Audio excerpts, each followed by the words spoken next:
Resending an email in Mailchimp is useful for reaching subscribers who missed your initial campaign. Here's how to do it. Log into Mailchimp. Visit Mailchimp's website and log into your account. Navigate to Campaigns. Click on the Campaigns tab from the dashboard. Find the campaign to resend. Locate the campaign you want to resend.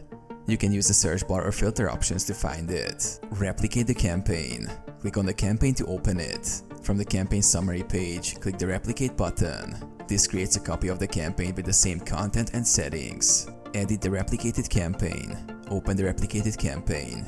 You can edit the subject line, content, or recipients if needed.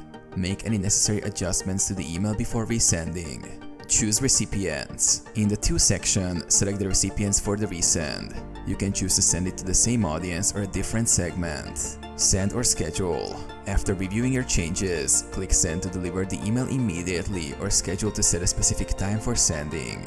Confirm sending. Confirm the sending details and finalize the process.